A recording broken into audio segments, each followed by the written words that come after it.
Hello welcome back. तो इस video में मैं आपको समझाऊंगा। देखो, अभी तक हमने 2D एरे की 2 वीडियो कवर कर ली है, ठीक है ना। ये तीसरी वीडियो है। इस वीडियो में मैं तुम्हें एरे में किस तरीके से यूज़र के थ्रू इनपुट लेंगे और कैसे एरे को मैट्रिक्स फॉर्म में कन्वर्ट करेंगे वो मैं आपको यहाँ पर पढ़ाऊंगा। लेकिन उस पर आने से पहले उससे ज़्यादा इम्पॉर्टेंट चीज़ यहाँ पर ये होती है कि ये समझना कि भाई प्रोग्राम तुम्हें मान लो आ गया पेपर में, तो उसे तुम हैंडल करोगे कैसे या उसका लॉजिक कैसे बनाओगे। तो पहले मैं तुम्हें वही चीज़ें समझाऊंगा कि मान लीजिए कभी एरे का या 2D एरे का प्रोग्राम आ गया पेपर में, तो किस तरीके से मन में सोचना है कि तुम्हें उसमें करना क्या है और कैसे उसको फिर करना है। तो वो चीज़ें समझेंगे, मतलब बहुत ही इंपॉर्टेंट चीज़ है जो बच्चे स्किप कर जाते हैं। को समझाऊंगा कि तुम्हें लॉजिक बनाना कैसे है और कैसे इंप्लीमेंट करना है। फिर क्वेश्चन पे आएंगे और फिर क्वेश्चन को भी समझेंगे कि भाई अगर ऐसा क्वेश्चन आता है तो हम उसे कैसे करेंगे सॉल्व। तो देखो, ध्यान से सुनना। सबसे पहले हमें क्या करना है कि मुझे मान लो एक प्रोग्राम दिया हुआ है, ठीक है। एक प्रोग्राम मेरे को दिया है और मुझे इस प्रोग्राम को इम्प्लीमेंट करना है। अब इम्प्लीमेंट करने का मतलब होता है कि मुझे इसका कोड लिखना है और इसको चला के दिखाना है, ठीक है। तो एक प्रोग्राम मुझे दे दिया।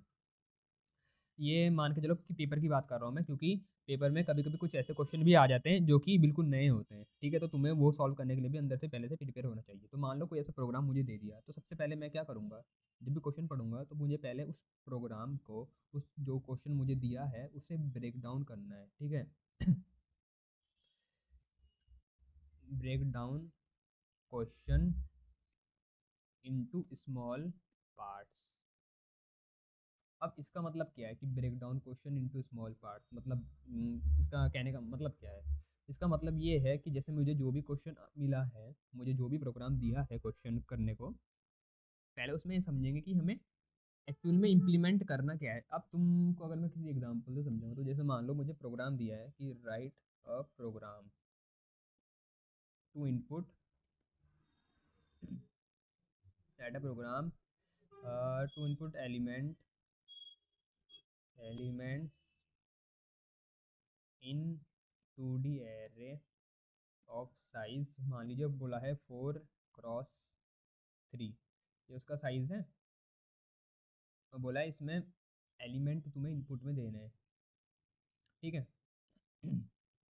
Right a program to input element in 2D array of size 4x3। उसके बाद तुम्हें बोला है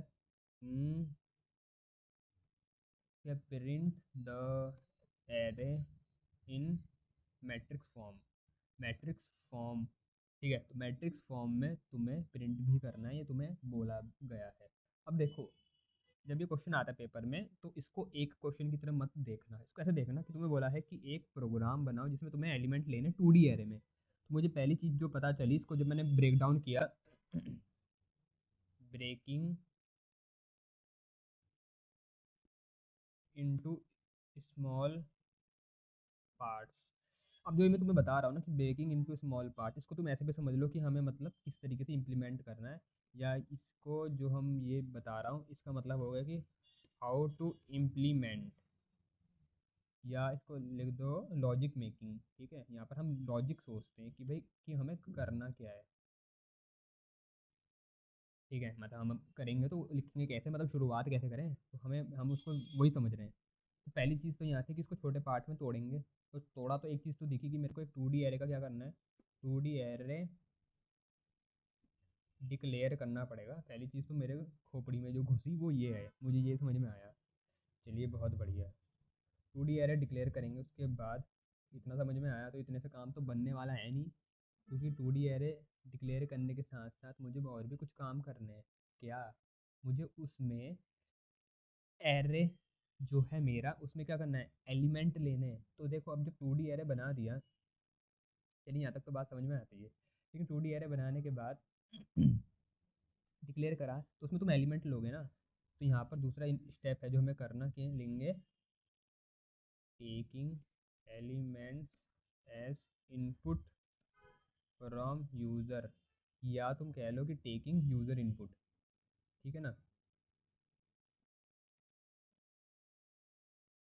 taking element as input from user, तो हम क्या करेंगे अगले स्टेप में, हम एलिमेंट हैं जो वो यूज़र से इनपुट में लेंगे। इतना मुझे समझ में आया, क्योंकि यहाँ पर देखो क्या बोला है, यहाँ बोला write a program to input element in 2D array of size इतना। तो यहाँ बोला एक प्रोग्राम बनाओ कि इनपुट लोगे तुम एलिमेंट को, लेकिन ये नहीं बोला हमें कि इनपुट मतलब हम पहले से दे रहे हैं या इनपुट पहले से तुम्हें बना बनाए मिल रहा है। तो सीधी सी बात है, यहाँ पर समझ में आता है कि हमें यूज़र से इनपुट लेना है। अब देखो, अब इसमें जो ये पॉइंट था, इसको अगर मैं और छोटे उसमें डिवाइड करूँ, तो यहाँ पर मेरे को दो बात और समझ में आई। इनपुट लेना है तो मतलब मेरे को एक फॉर लूप लगाना पड़ेगा। देखो तुम्हें बात समझ में आ रही ना कि कैसे एक ही प्रोग्राम था जिसमें सिर्फ इतना सा लिखा था, उससे मैं ये समझने लग गया हूँ कि मुझे मतलब करना क्या है। अब यहाँ पर फॉर लूप लगाने की बात आई, तो फॉर लूप क्यों लगाएंगे हम वो भी समझ लेते हैं। जैसे फॉर लूप है हमारा जो, तो ये मैंने आपको जो मेरी पिछली 2 वीडियो में वहाँ पर मैंने बताया था कि जब हमें यूज़र से इनपुट लेना होता है, या अगर आपने मेरा 1D एरे देखा होगा, तो वहाँ पर हम फॉर लूप का यूज़ करते हैं। बस डिफरेंस इतना हो जाता है कि जब 2D एरे में फॉर लूप लगाएंगे तो यहाँ पर 2 लूप लगेंगे।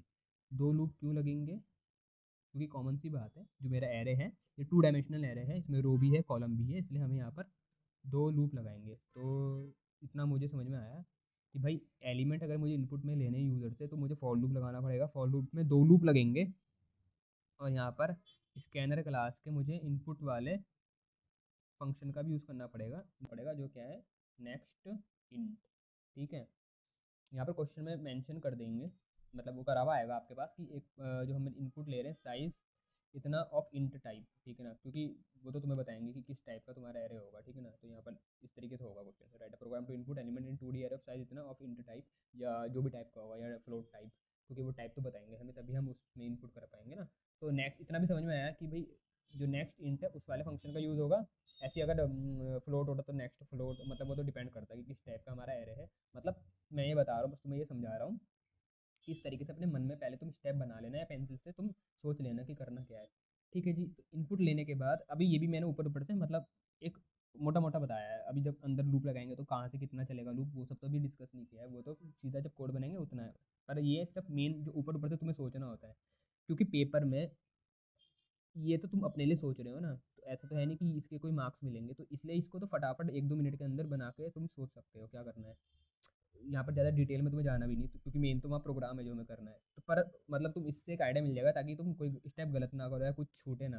अब जब ये सब हमने कर दिया, उसके बाद बोला print the array in matrix form. तो अब काम आता है कौन सा, प्रिंट करने की बारी। प्रिंटिंग द एरे, ठीक है, प्रिंटिंग द एरे। तो जब एरे को प्रिंट करेंगे, तो एरे को प्रिंट करने के लिए अब याद रखना, प्रिंट करने की बात आती है तो उसके लिए भी हमें लूप की ज़रूरत पड़ेगी। कितने? 2 लूप की, फॉर लूप लगेंगे, वो भी 2 फॉर लूप। ठीक है, क्योंकि जब इनपुट लेने में हमें 2 लगे, तो यार जब इनपुट लिया 2 लगे, तो वही चीज़ अगर हमें आउटपुट में दिखानी है तब भी 2 लगेंगे। बस अंतर इतना हो जाएगा, ये वाले फॉर लूप हमारा इनपुट लेने के काम में आ रहे थे, ये वाले फॉर लूप आउटपुट देने के काम में आएंगे। मतलब इसके अंदर हम system dot out dot print या प्रिंट एल एन, ठीक है ना, या फिर system dot out dot print L N का यूज़ करेंगे।